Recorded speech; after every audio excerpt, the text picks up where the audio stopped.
Very dramatic intro. Very dramatic. Folks, we are live. In an effort to strengthen its relevance and consolidate its influence on global affairs, the United Nations has embarked on a transformative journey with the release of its groundbreaking initiative, Our Common Agenda. Part of this new agenda lays out new emergency powers the organization would have in case of a disruptive global event. Also, we're going to be taking a good look at the UN's upcoming Summit of the Future conference in 2024. We're talking about this and more in episode 405 of the In the Tank podcast.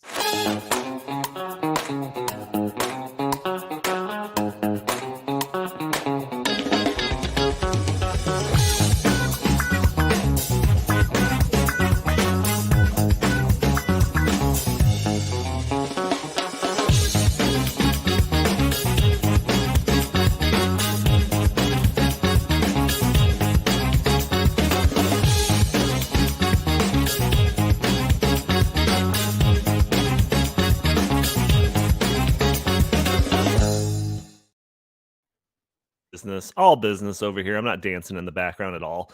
Welcome to the In the Tank podcast. As always, I'm your host, Donald Kendal. Joining me, I've got Jim Lakely, VP of the Heartland Institute. How are you doing today, good sir? I'm doing just fine. I have some breaking news. A white powdery substance was discovered at the Heartland Institute's headquarters. Heartland Secret Service is investigating, and we promise to get down to the bottom of it and find out who is responsible. But I am told there's been a leak in the investigation. I'm told it was just powdered sugar from one of the desserts at our Heartland barbecue last week for the 4th of July. So, thank God. I'll make sure to keep updated, keep everybody, because it's pretty serious. It's a white powdery substance, shouldn't be just laying around important buildings, That's a good point. Hopefully everyone knows that you're making a joke at the expense of probably Hunter Biden and not thinking that there was actually white powdery substance found at Heartland's residence, but whatever.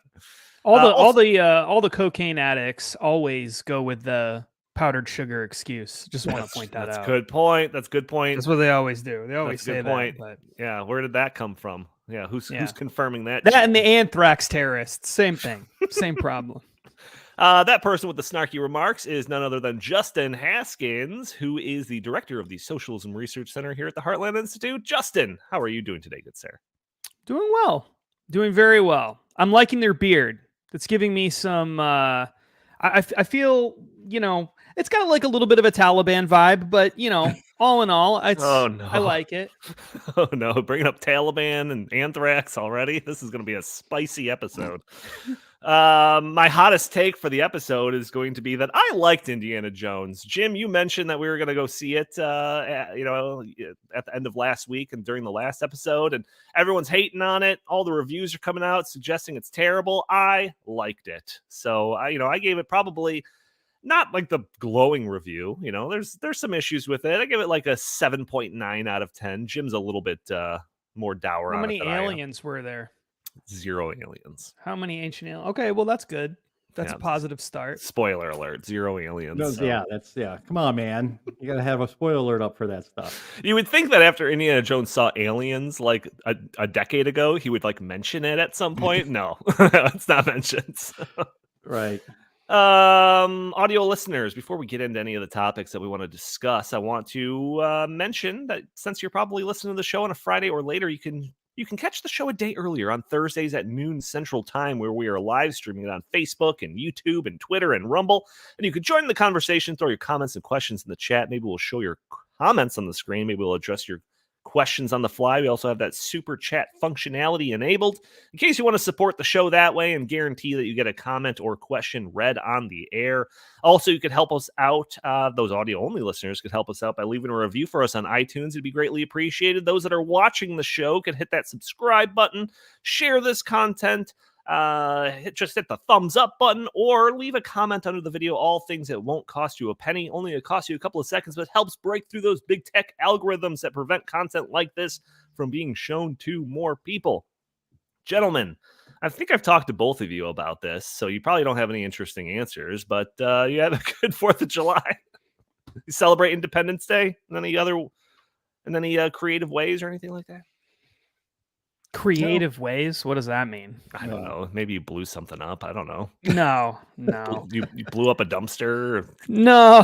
No. All 10 of my fingers are still attached, so I wasn't involved in Sweet. that stuff. No, you know, 4th of July is I like the 4th of July, but I've had I don't know, I can't get over the hypocrisy. I feel the same way when I go to sporting events and they play the national anthem, and you get all these people and they're all, you know, excited for the national anthem, and they're you know, like half of them hate America. And it's like, I just, you know, I don't know. I don't know if Antifa people should be celebrating the 4th of July. Oh, come on. You could say the same thing about like every holiday, like everyone that celebrates Yeah. Christmas, you know, are Yeah, you upset that exactly. they're not going to church or something like that? I would make the same argument about Christmas.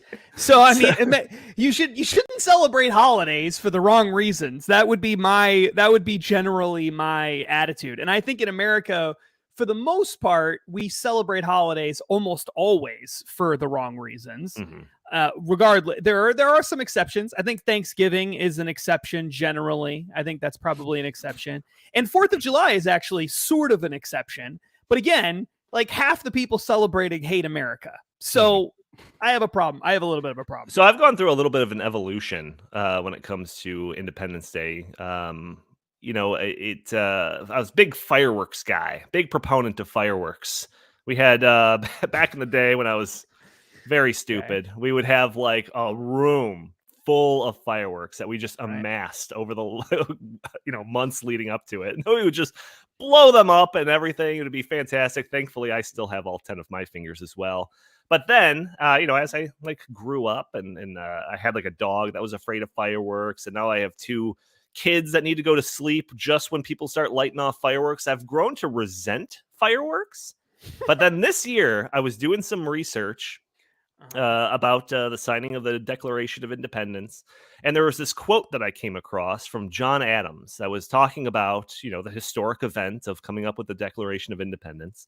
And he says the second day of July, 1776, which was actually the day that they voted on the Declaration of Independence, will be the most memorable in the history of America. It ought to be solemnized with pomp and parade, with shows, games, sports, guns, bells, bonfires, and illuminations from one end of this continent to the other, from this time forward forevermore. And after reading that quote, I'm like, all right, I can't get mad at people lighting off fireworks. Like, if my kids are going to be woken up every couple of minutes because of some explosion going on outside, it's just one weekend a year. I can get over it because what it represents is an incredible moment in not just American history, but human history. So I'm forgiving of it. So I've come in full circle now. Well, if there's one thing you should remember about July 4th, and it's they pledged their lives and their sacred honor and their liberty. And if any of those men, the 53 men, I believe, signed the Declaration of Independence, several of them were killed in the Revolutionary War. Several of them had family members killed in the Revolutionary War. Quite a few had their property destroyed, either burned by the British or otherwise destroyed. And so, the one thing I think about is like, do Americans today have the kind of courage that those privileged white men did back almost 250 years ago? And that's the one thing that gets me wondering. And we had somebody, Donnie, we mentioned it in the show notes, that somebody had written in that we're always too negative on this podcast. I guess I want to bring that up. So fulfilling that blame right there, that comment from a listener, and I guess so did Justin in the beginning as well. But it is the 4th of July. As I always like to say, Independence Day. 4th of July is just a date on the calendar. Independence Day is what we celebrate, and it really is still to this day one of the most important movements, the most important movement for liberty in the history of humanity. It did literally change the world, and that world remains changed today. Right. It was completely revolutionary, to use the term, to even think this way, let alone rebel against the strongest military and economic power on the globe by miles and miles and miles from anybody else. That took an enormous amount of courage, and it took an enormous amount of conviction. And that is really what, you should be thinking about on Independence Day, even if you might be a little negative about it, because, as Justin said, a lot of the people celebrating Independence Day just think of it as July 4th and an excuse to cook up more hot dogs than usual, and don't really respect the freedoms that we all still hold today because of what happened almost 250 years ago. Yeah, I think Jim's exactly right. It's not just the indifference, though. It's the people who actively hate America, like those people. Like Representative Cory Bush, for example. I saw this. Who wrote on Twitter, on July 4th, the Declaration of Independence was written by enslavers and didn't recognize black people as human. Today is a great day to demand reparations now, with a little hand fist thing up in the air, whatever. Mm-hmm. So, my question to you is, should Cory Bush be allowed to celebrate 4th of July? I just don't think that people who hate America should celebrate 4th of July. Sure. Don't do it, right? Don't do it. I don't understand it. I mean, you don't see me celebrating Kwanzaa, okay? So I don't know why people who hate America should celebrate the 4th of July. It just doesn't make any sense. And yet, or putting out hate millions tweets and millions of Kwanzaa. People. Yeah, exactly. Fine. If you want to celebrate Kwanzaa, that's fine. It's not my holiday, and that's fine. You can celebrate it. I don't care. But it's that's how these people should treat 4th of July. If you don't really care about the Declaration of Independence or the Constitution, you think the Founding Fathers were all a bunch of racists, what percentage of America thinks that? A pretty high percentage right now. Yeah. And so you shouldn't be celebrating. You should not be celebrating. That's not a holiday for you. That's how I look at it. So there's one other topic that I want to get to before we get to our main topics, and that is something that Jim brought up last week. We did an episode on BlackRock and the sheer power and influence of BlackRock. We talked about ESG and how firms like BlackRock can use this scheme to control the economy, etc. We also talked about comments from an employee of BlackRock talking about how easy it is to buy off politicians and how BlackRock likes to remain in the shadows and so that no one pays attention to what they do. And it was admittedly, it was some pretty bleak stuff. So bleak, in fact, that we had Chris Talgo, the heart of the podcast, wondering if we were going to even be able to celebrate Independence Day a few years from now on the 250th year anniversary. Really and just as the podcast was wrapping, and this is the part that Jim mentioned, we got a comment from a viewer saying that she had just recently subscribed to the channel, but that she was planning on unsubscribing due to the piling on of pessimism about the situation that we currently find ourselves in. So I want to address that a bit. And obviously, we do talk about some dark stuff on this podcast. The topics that we discuss on this podcast range from bad policy all the way through potential tyrannical takeovers of the world. So I understand how the topics can be a little overwhelming at times. But our intentions aren't to discourage people. That's kind of the main point that I want to put out there first. Our intentions are to shine a light on important issues that we believe either don't get the attention they deserve or discuss a topic from a perspective that's not getting the attention that it deserves. So, Justin, you were kind of responding to this comment after the show went off air. Do you want to reiterate some of the points you were making while on air this week? No. Oh, well, I mean, what about us being too negative? Yeah. Do you remember what you said? No, I don't remember what I said. You were making the point. I thought this was just off the cuff. Apparently, you were making the point that we are making progress by talking about these things because it shows people the things that they have to be worried about or something along those lines. I'm sure you could put it a little bit more eloquently than I can. Yeah. I mean, I think one of the challenges, I know exactly what you're talking about now. Thank you for reminding me. The one of the challenges that I think people have is there's this tendency to want to either just be completely and utterly depressed about the future of America. Okay, a lot of people on the right feel that way, right? Or if you're on the far left, I think some of those people are frustrated and angry that they haven't seen the, communist transformation that they've been hoping for happen yet. But they know that they're at least moving in that direction, so they're at least pleased with the way things have been going. And then there's just a bunch of people in the middle who sort of feel like, well, can't we all just get along and pull together and work together and bipartisanship and all this stuff? And so I think that in all of these, there's this stream of dissatisfaction that exists, you know. But on the right, it's probably the worst. Like on the right is probably the worst. I actually got it. It's so funny we're bringing this up again because I got an email a couple days ago from my uncle. It just out of nowhere sends me an email and it's basically like, America's over. It's done. You know, we could maybe slow things down, but, you know, we're screwed. And it's because the left took over the schools, indoctrinated all the kids. And now, you know, we fell asleep at the wheel and we're all totally screwed. And I'm like, I get it. Like, I understand that. That stream of thought is all throughout the right. But if people take a step back and they fairly look at the situation, I think what they would find is that compared to where we were, say 15 years ago, we know so much more than we ever did 15 years ago about the real way our country works, the effectiveness and trustworthiness of our institutions, the trustworthiness of the intelligence community, the FBI, and various other things like that. We know for sure that the things we always suspected were true about a big chunk of the left is actually true. That they would burn down cities to the ground if they could, just to be king of the ashes. Like that's a fact now. We know that. There's a huge chunk of people on the left that feel that way.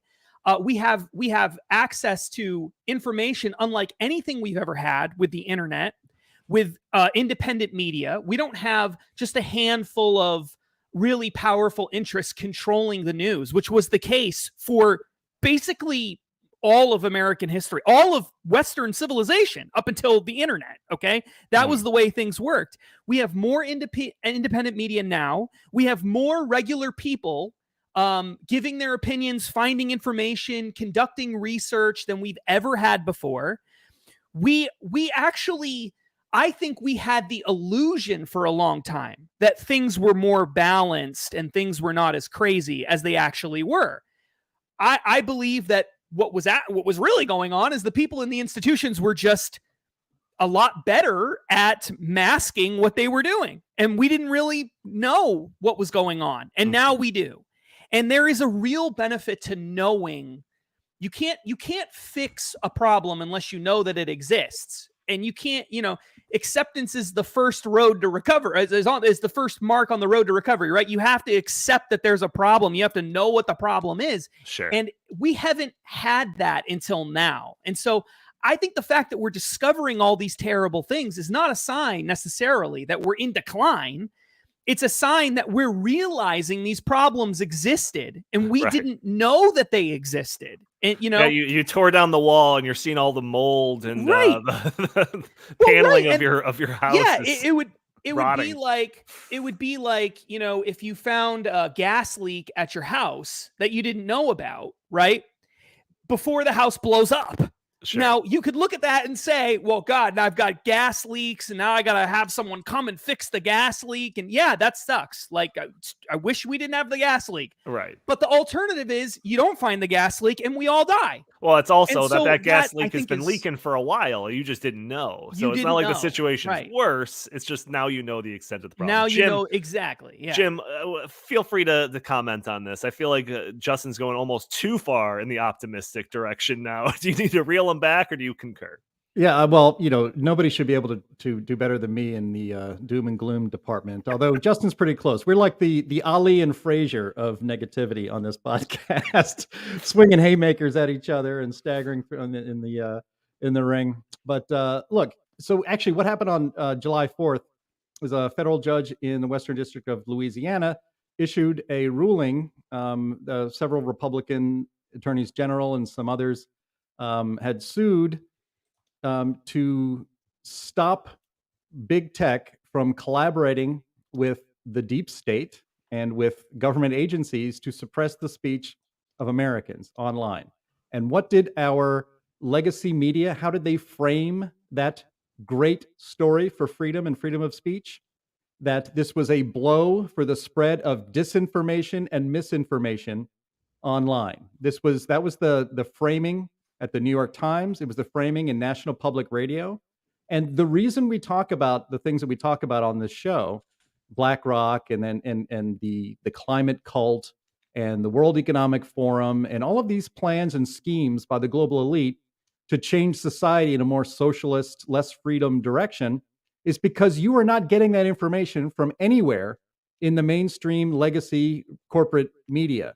And the bad news is, although everybody listening to the sounds of our voices today is very informed on what is actually going on in the world and how our governments and our society actually operates, I am actually of the opinion that the majority of people have no idea any of these things are going on. Justin, these are people who do not know that there is a gas leak at all. They are not informed. They don't understand the things that are happening, and they won't, because they still trust outlets like NPR and the New York Times, who frame, again, just this one instance, and there are thousands of them every year and hundreds of them every month, of a victory for freedom. The idea, it would have seemed insane 15 years ago, 20 years ago, for people to think that it's okay for the government to be telling a private company to suppress the speech of people that were using their platform. Basically, if this was in the 1990s, it would be governments collaborating with the person who owns the soapbox that's in the middle of the square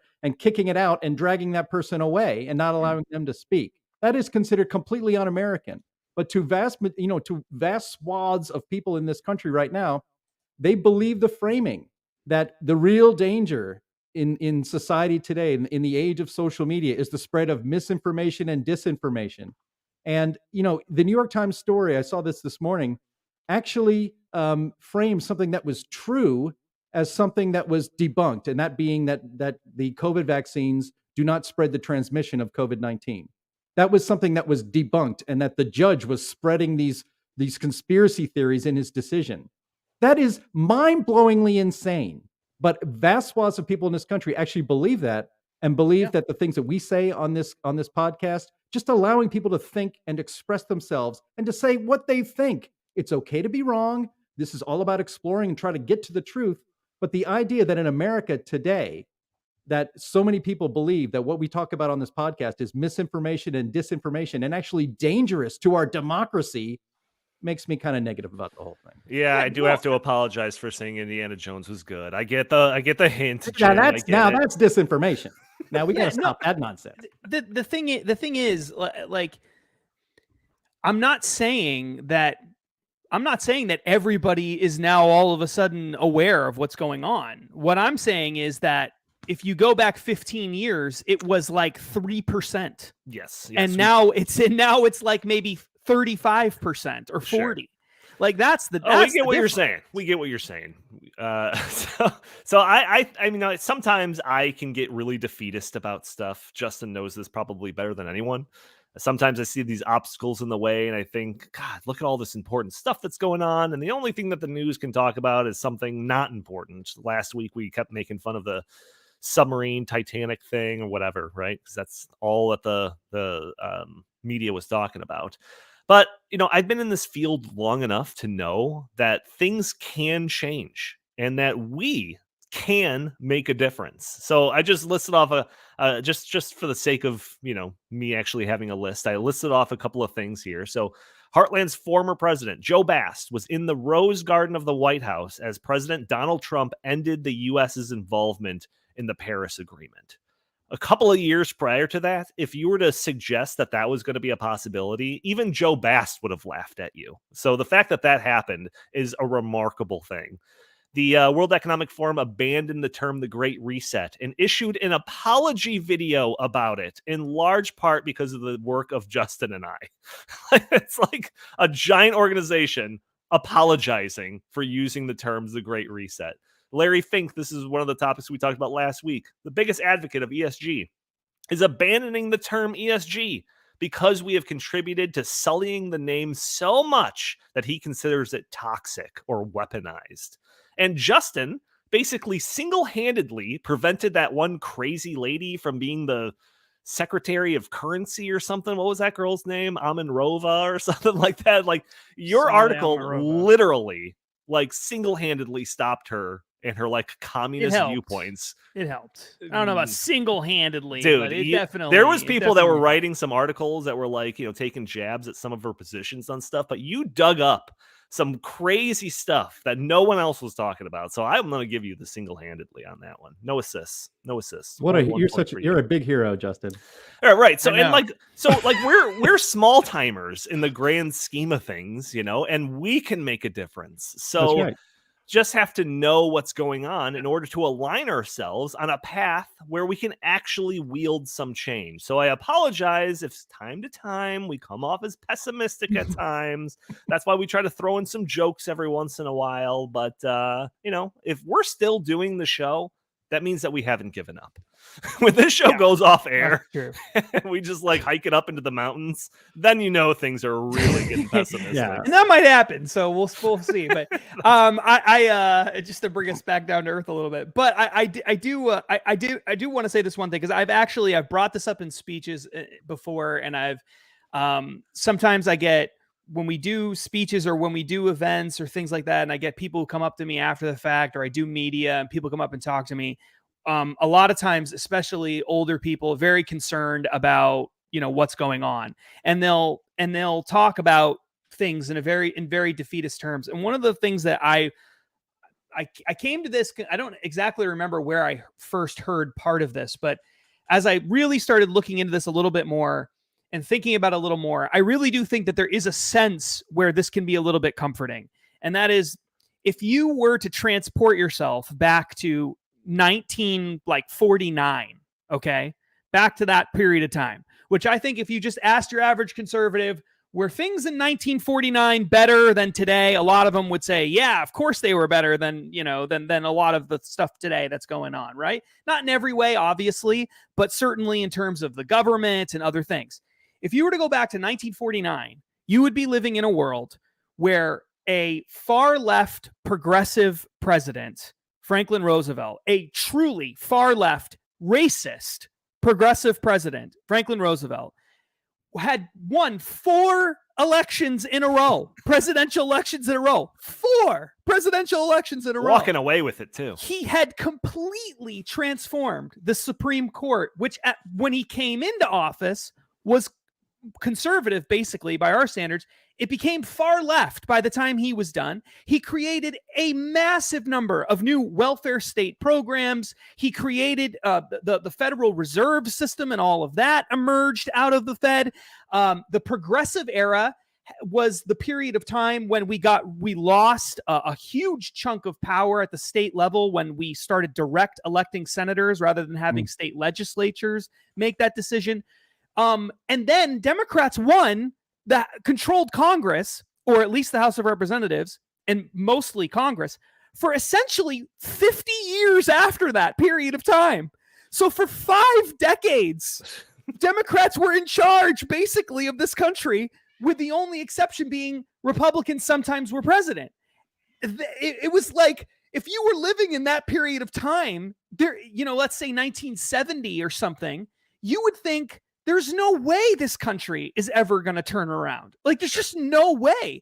And then you get to Ronald Reagan, and he literally wins over so many people that he changes a gigantic chunk of the electorate and makes them reevaluate things that they had long just assumed. And from that point forward, conservatism, republicanism, all of that stuff became much, much more popular and successful than it had been for a half century, essentially. And so things can look like they are never going to turn around. We have no chance of winning. And they do. I mean, if you were sitting in Barack Obama's right after he won that second term, you would not necessarily assume that we would get Donald Trump 4 years after that. So, I mean, things can change very quickly, and I think it's important for people to keep that in mind. The night is always darkest before the dawn. It is. I know you were circling for that Batman quote. It is. All right, well, folks, let me warn you ahead of time. the topics that we've chosen for today are even more dire and worrisome than last week's episode. So take that as a warning for the faint of heart. We tried to cheer you up for the first part of this pod, for sure. Yeah, just to set up, just to knock them down in the next half. So our main topic is something that we briefly discussed at the end of an episode a few weeks back. But as we've looked further and further into it, we realize that this is a topic that needs more attention. So, Justin, you made it easy for me to include this as a topic this week because you recently had a piece published on the Federalist talking about it in an article titled "The UN is Planning to Seize Global Emergency Powers with Biden's Support." So let's approach this one thing at a time. Let's save the with Biden's support thing for later. So why don't you just start off by telling us about the UN's plan for seizing global emergency powers, or if you even want to go one step further back, we could just kind of talk about the our common agenda plan, whichever track you want to take. Yeah. First. So to avoid getting into the details of our common agenda, what I'll do is just say that the United Nations, this thing that we're going to be talking about here, the emergency platform from the United Nations, it's one part of a massive, much larger plan called our common agenda. And that emerged in 2021 in the wake of the COVID stuff and the rise of the Great Reset and all of that. While that was going on, the Great Reset, COVID lockdowns and everything, the United Nations started putting together this idea for our common agenda, this massive, like Agenda 21, Agenda 2030. It's like that, but it's bigger than that even. And part of this huge platform, which we've talked a little bit about before, we'll talk about it again, I'm sure, is this emergency platform. And basically what the emergency platform is it's a formal proposal from the United Nations asking member states to give to the United Nations the ability to take huge amounts of control, power, authority in the midst of what it calls a global shock. And it defines global shock in the broadest way possible. And we can get into that a little bit more in a minute. But it defines global shock in the broadest way possible.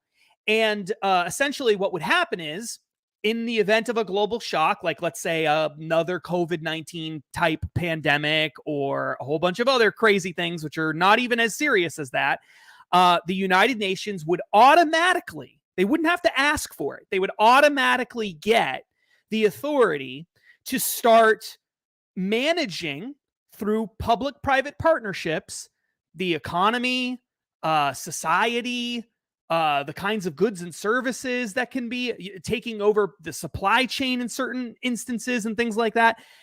They're very vague about what they would be able to do on purpose, but the quotes here are incredible. I mean, essentially what they say is that they're going to they want the power to make all the participating actors in the crisis, which include public and private actors, have them make commitments, and then the United Nations has the ability to ensure that they are actually doing those commitments. So it's not just enough to say, well, this is how I'm gonna help fight the COVID-19 pandemic. No, the United Nations gets to come in and tell you how you're going to do it or work with you in a stakeholder relationship. And then if you don't actually do what you said you were going to do, then they can somehow hold you to account. The United Nations. Okay. And so, and the crazy thing is, or one of the crazy things about this is that it says very specifically that the time period for all of this is, initially, they will set the emergency for a finite period. Okay. So they'll say, all right, emergency platform time, and it's for 12 months. But after the 12 months is over, the Secretary General, the head of the United Nations, can unilaterally, as one person, come in and say, you know what? I think we need another 6 more months, and can decide on his own. He's supposed to consult other people, but he doesn't have to listen to what they tell him. He can, on his own, just come in and say 6 more months, emergency platform continues, and on we go. I mean, it is truly a proposal right for like an emperor like takeover of the Western world. Like that's essentially what it is. It's amazing. If you go through the common agenda, the things that they want to, like the policy type stuff that they want to have, like agreement amongst all the member states, ranges as broadly as you could possibly range it, all the way from interacting on the internet and having like a common code of conduct for the internet, all the way through, like pandemic related stuff, as Justin was saying. Andy, pull that article back up, that Federalist article, because under the section that says like it gets worse. Oh yeah, just right there. Stop right there. It talks about the kinds of global shocks that could trigger an emergency platform. So thankfully, they give us a couple of examples, so we don't have to use our imagination too much here. But it says major climactic event. So, Jim, I don't know what that one is. Hurricane or something like that? I don't know how it would be global necessarily. Future pandemic risks, obviously, have COVID-20 or something like that comes out. A global digital connectivity disruption. So worldwide internet goes out. Boom. UN is there to pick up the pieces. Major event in outer space. Again, that one I guess is left a little bit more to the imagination. I'm thinking aliens. Or, as Justin puts it, his personal favorite, unforeseen risks like a black swan event. So, Jim, I mean, when you see these organizations kind of laying out, oh yeah, all these things, this is what would trigger us, grabbing hold of the emergency powers. What's your reaction to that? My reaction is, could you think of a worse time to bring something like a plan like this forward? I mean, right after all the lockdowns and economic destruction and the freedom destruction that was going on, even in the United States. I mean, it just triggers me. It makes me think of the what we used to think of as our free neighbors to the north in Canada, locking down the bank accounts of people who were just protesting very peacefully against COVID lockdowns and the destruction of their society and all of their freedoms. And they say, no, this is not. And he got away with it. I mean, Justin Trudeau got away with that. And of all the times to bring this up, you might want to bring it up when there was a time of, relative peace and prosperity, when there was, not people kind of sensitive to this sort of power grab. You might bring it up if your exercise of power actually saved lives and stopped people from being infected by a global pandemic. If your seizing of power actually got to the bottom of how and where that virus came from and why, instead of us being lied to and gaslit for 3 straight years.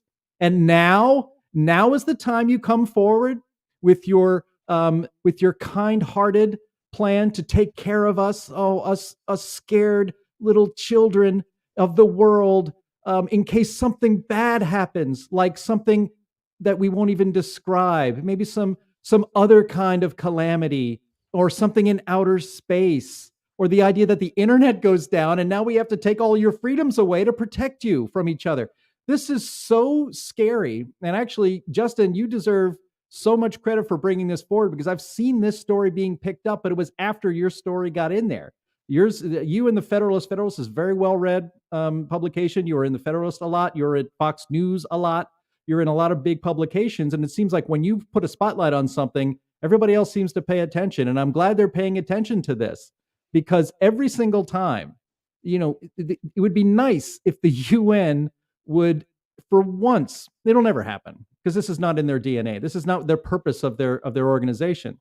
But to even make fake friendly noises respecting the individual autonomy and freedom of people around the world. But it's never about that. It's always about controlling your life. The idea that like a climactic event or like a hurricane or something like that, shut everything down. Nobody can do anything unless we give you permission to do things. The United Nations would like nothing more than to have a global permission-only society where people don't really do anything unless they get clearance from whatever government is controlling them at that time, and in their eyes, a global governance. That you're not allowed to have your own car. You're not allowed to do all sorts of other things unless the government gives you permission. They want that society because the people who will have permission to actually live a decent life are them. And the elites and the people who are controlling you, they get to live the way they want, and you will not. You will not be able to live in freedom. You will not be able to have your own car very soon, I really believe, in the United States because, they won't mandate it. They'll just make it so expensive that you can't have personal transportation anymore. These are all the little things moving toward their goal. But the audacity tells you something. The audacity of coming out publicly with a plan like this tells you something very important. They don't fear you. They don't fear being exposed. They may kind of be a little nervous, but like we've talked about it, that we talked about and Justin wrote a book with Glenn Beck about the Great Reset, and suddenly they just don't want to use that term anymore. But some of them are. People still know still know what's going on, but they actually don't care. They don't care that people know this stuff because they believe, and I have not seen a lot of evidence to the contrary, that it's all going to work out anyway, that they're going to be able to impose these plans no matter how many people know about it because they have all the power. Well, at least they called it our common agenda and not like our sinister scheme to take over or something like that, which was essentially what the Great Reset was. I want to open up, allow Justin to respond to anything Jim said, but I can't let this comment go unrecognized. This is from Cody Games saying, "A man chooses, a slave obeys," which is a reference to one of the best video games of all time, BioShock. So I just want to point that out there, just to know that we know we're on the same wavelength, Cody Games. But Justin, there are different facets of this that I also want to bring up. One being the Summit of the Future, which is kind of the culminating event of all of this. This is supposedly going to be taking place in September of 2024. Is that correct? Right. So the plan, the kind of to go to Jim's point, they literally have on the Our Common Agenda website for the United Nations a detailed timeline of events of when all these things have happened and will happen in the Our Common Agenda, universe. And on their, they call it a roadmap to Our Common Agenda, they say that this sort of culminating event when all of the final details go into place and it actually becomes law occurs. They tell us the exact time of when this is going to happen. That's how confident they are. The final sort of agreement is called a Pact for the Future. They've already titled it. That's what it's called, Pact for the Future. It's going to be held in September of 2024 at an event, a UN, I believe, General Assembly event called Summit of the Future, or Summit for, I think it's Summit of the Future, which I think is going to be held in New York. I think they've even got that nailed down of where it's going to be. It's going to be in New York. And according to the United Nations own website, at that event, the member states are going to get together and they're going to sign the Pact for the Future. And exactly just like the Paris Climate Accords or one of those things, except much more sweeping than that. Now, what the details of it are, that's what they're working on right now. They're formally trying to get the details hammered out of what it looks like exactly. But if you're watching the video version of this, Andy is going to eventually get down to there it is. That picture right there. That's actually the timeline of events. Started in 2015, ends in 2024. This has been the plan for a while. So it's not a conspiracy theory. It's published on their own website. They've even got the dates and everything all lined up for you. Right. And then some of the incredible things. I mean, when you actually start reading the text of what they're saying in the formal documents, it shows you just how authoritarian and crazy all of this stuff is. So for example, it says here, this is in the formal emergency platform proposal from the United Nations. This is endorsed by the Secretary General. This isn't some vague thing. This is the official thing from the United Nations. It says, as part of this emergency platform, any response mechanism to a global shock it's referring to must ensure that participating actors, that earlier in this is defined as public or private sector people, make clear commitments that directly and immediately support the global response to a complex shock. This may, for example, include a commitment of financial or technical resources, a commitment to advocate with key actors, and or a commitment to a significant policy shift that would have a meaningful impact on the response. participants would need to accept accountability for delivering on these commitments. This is the formal proposal. Basically, we get to do whatever we want. Now, who gets to develop? Who's involved? Because of course, this is like the Great Reset. This is a multi-stakeholder, effort. This isn't just the United Nations just on its own. It's going to be inclusive. So under the category of inclusive and multi-stakeholder, it says an emergency platform would be inclusive and allow for the participation of all relevant actors, not all actors, just the relevant ones, with an ability to contribute meaningfully to the global response. This should include relevant actors from all parts of the world, including the private sector, civil society, subject matter experts, academics, and others. Now that sounds like that's going to be pretty inclusive, doesn't it? Everybody's going to be involved if you're relevant. Well, who's relevant? Well, it tells us who's relevant. Anyone who the Secretary General decides is relevant. It says the Secretary General would be responsible for identifying such relevant actors and for overseeing their contribution to the response. This is literally a formal proposal to create Emperor Palpatine. Like, that's what this is. What? It's incredible. It is incredible. Right down to how long it lasts. That's decided by the Secretary General. The participating actors, that's decided by the Secretary General. Their commitments that they have to uphold, that's decided by the Secretary General. Holding them to account if they don't actually fulfill the commitments, that's decided by the Secretary General. This is the Secretary General, in case you didn't know, is one person. Like, this is incredible. If you look at like the edit notes, if you click on the edit notes, there's a part that's scratched out where it talks about in an effort to create the first galactic empire, but they crossed that out. They thought that was too on the nose, so that got left on the editing room floor. I think they may have actually taken Palpatine's speech from Star Wars and then just tweaked it a little bit. You just play with it and you get to our common agenda. They're like Secretary General. Search and replace Emperor with Secretary General. That's pretty much all they Secretary General, what did you mean by your altercation with the Jedi left you scarred? I don't get that part. Yeah.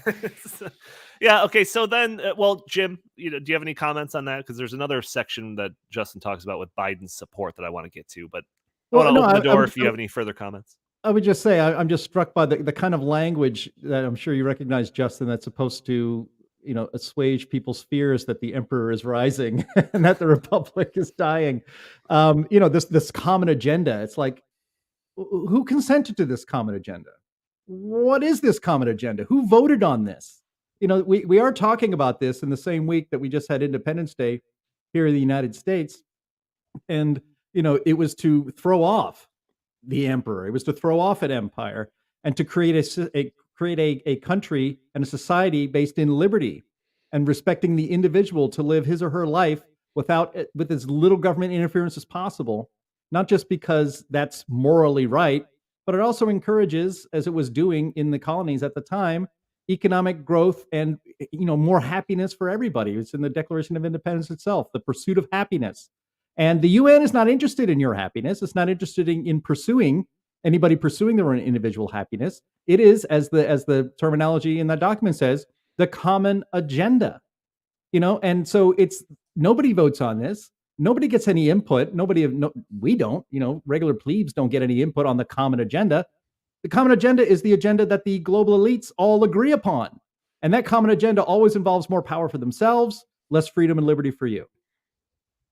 Yeah, who when I would really start to get nervous is if there started to be a campaign to get like Hillary Clinton to be nominated as the UN, that position for that. It's just like, now I'm worried, but so far that's not the case. But so Justin, the last part of the article was talking about Biden's support. So I think a lot of people, when they hear the UN or something like that, they have this old mindset that's like, the UN, they just do a lot of talk and they can't actually get anything done. And they just kind of whatever, get rid of it.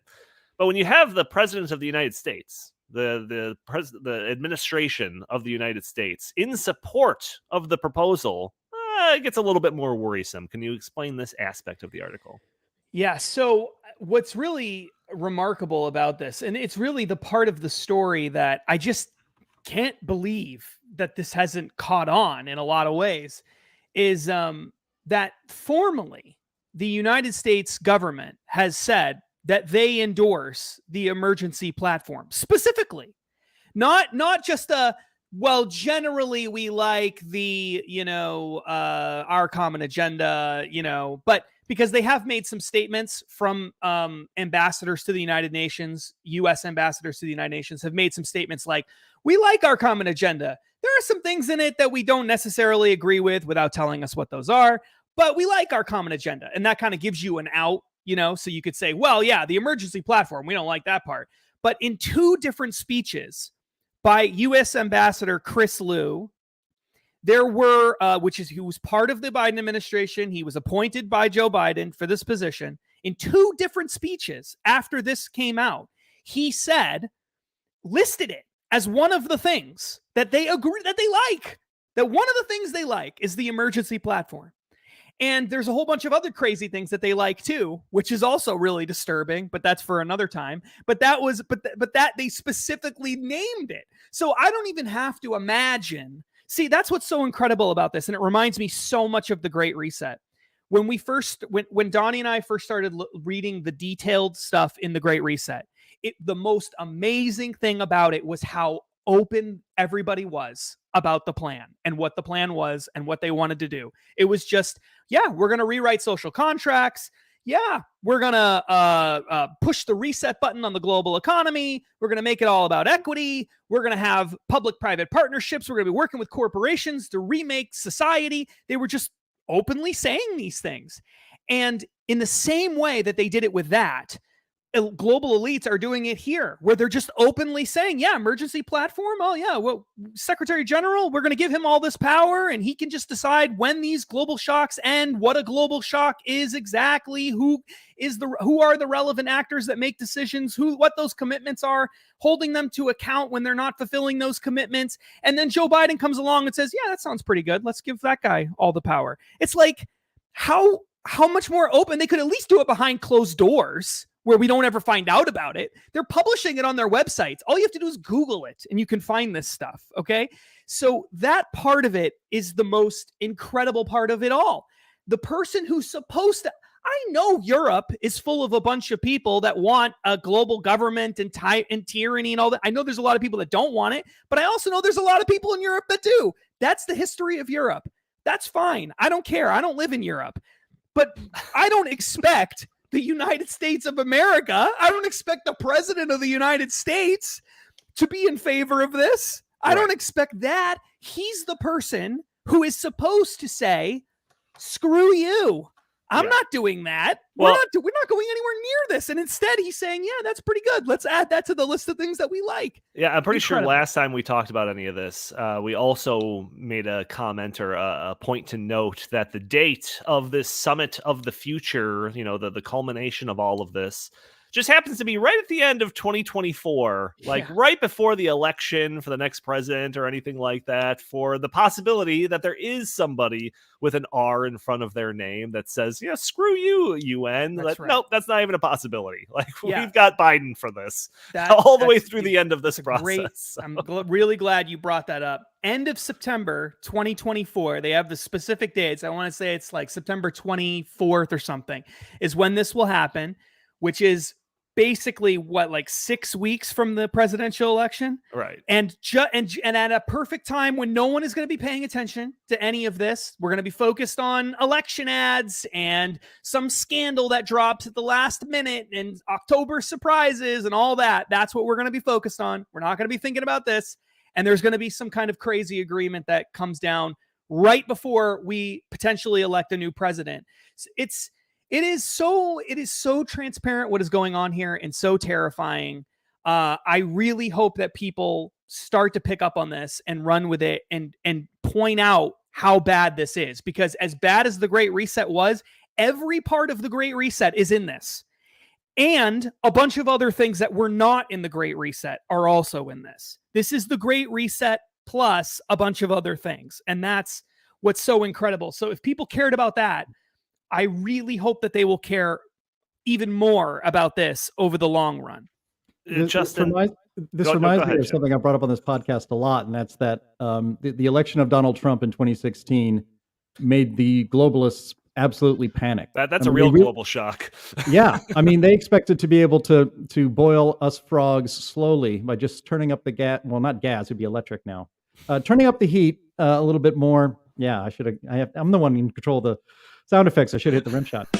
But there it is. Thank you very much. So the the election of Donald Trump. I mean, as Justin, as you were talking about all of that, I was thinking, God, it wasn't even that long ago that Donald Trump was saying out loud in front of world leaders, "Hey, you bums, it's time for you to pay what you promised to pay, which is just a lousy 2% of your GDP for your own defense. We're tired of picking up the tab for the last 60 years. How about you just go up to 2% and actually help fund some of your own defense?" It was a global scandal that he actually said what the NATO charter actually requires of these European countries.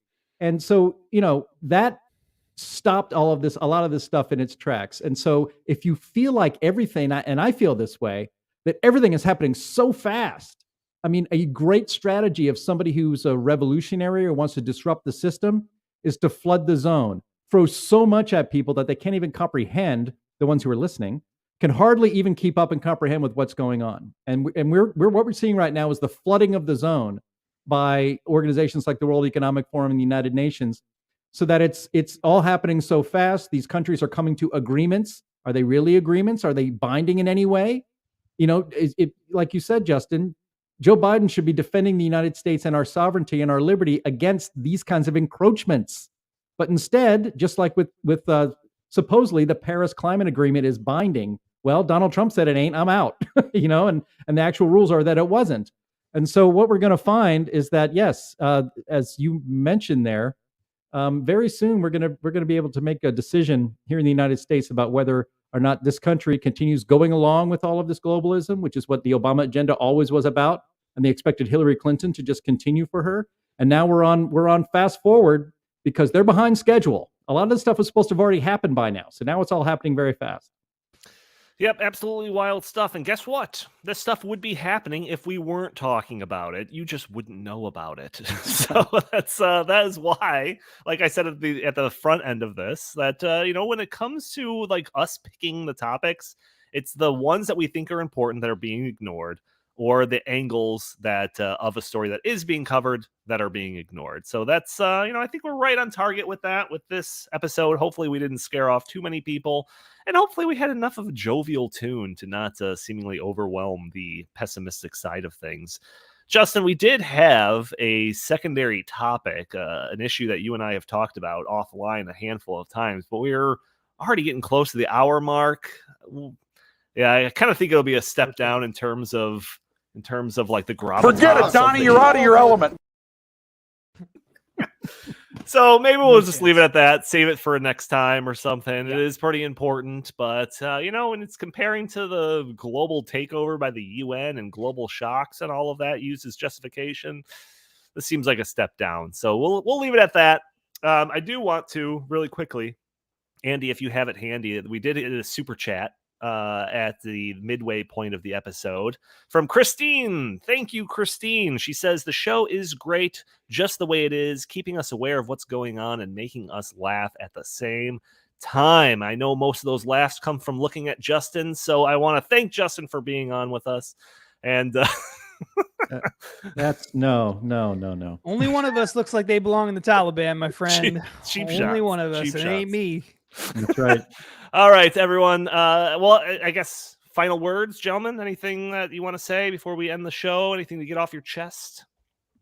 Hearing nothing, I want to say thank you for everyone tuning in to this episode of In the Tank podcast. Join us every week for a new episode. For those audio-only listeners that are catching us on a Friday, first, leave a review for us on iTunes. It'd be greatly appreciated. But you could also join us a day earlier at Thursdays at noon Central Time, where we are streaming live on Facebook and Rumble and Twitter and YouTube, where you can join the conversation, throw your comments and questions in the chat. Maybe we'll show your comments on the screen. Maybe we will address your questions on the fly. Also, you could help us out by hitting that like button, subscribing, sharing this content, or just leaving a comment under the video. All these things help break through those big tech algorithms that prevent content like this from being shown to more people. Also, if you'd like, you can follow us on Twitter at InTheTankPod, or you can send us your comments, questions, or suggestions for the show by emailing us at inthethankpodcast@gmail.com. Jim Lakely, where can the fine people find you?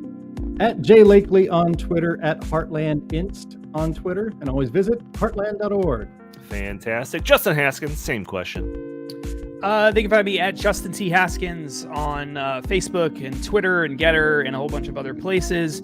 Also, check out the Justin Haskins YouTube channel. I've got some videos up there. I go into really, I take a huge deep dive into our common agenda on there. I've got 3 videos on this one topic. You can actually find that on Stopping Socialism TV or on the Justin Haskins YouTube channel. Either one, you can find those videos.